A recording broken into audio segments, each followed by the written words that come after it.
India பூரா சுற்றி ஓவியங்கள் வரைஞ்சு முடிச்சப்ப என்ன சொல்லிட்டாங்க, இந்த ஓவியத்துக்கெல்லாம் வேல்யூ கிடையாது, மாடர்னாக வந்துருச்சு, உங்கள் ஓவியத்துக்கு செல்லுபடியாகாது சொல்லும்போது வேறு வழி இல்லாமல் அப்புறம் திரைப்படத்துறைக்கு போனேன்.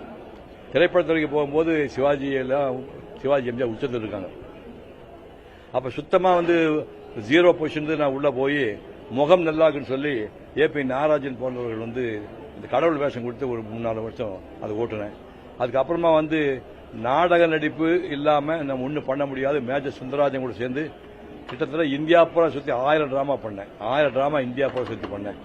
அந்த அனுபவம் வச்சு திரும்ப படங்களில் 175 படங்களில் ஹீரோ பண்ணேன். 192 படம் பண்ணேன். என்னோட கதாநாயகர் மொத்தம் எண்ணிக்கை 87 பேர்.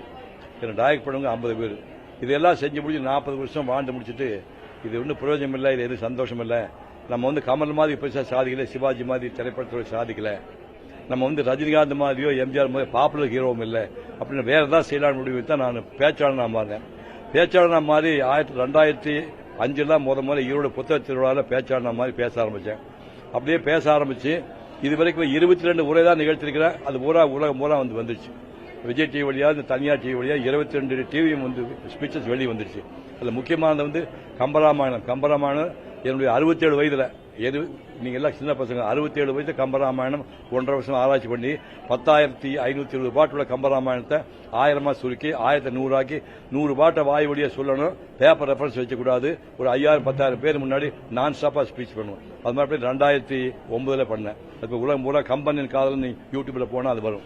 அதுக்கப்புறம் என்னுடைய 75வது வயதுல 4 வருஷம் ஆராய்ச்சி பண்ணி மகாபாரதத்தை ஆராய்ச்சி பண்ணேன். அந்த மகாபாரதம் ரிலீஸ் ஆகும்போது டிவியில டெலிகாஸ்ட் ஆகும்போது ஜெயலலிதா அம்மையார் முதலமைச்சராக இருக்காரு, சோசார் ஆஸ்பத்திரியில் இருக்காரு.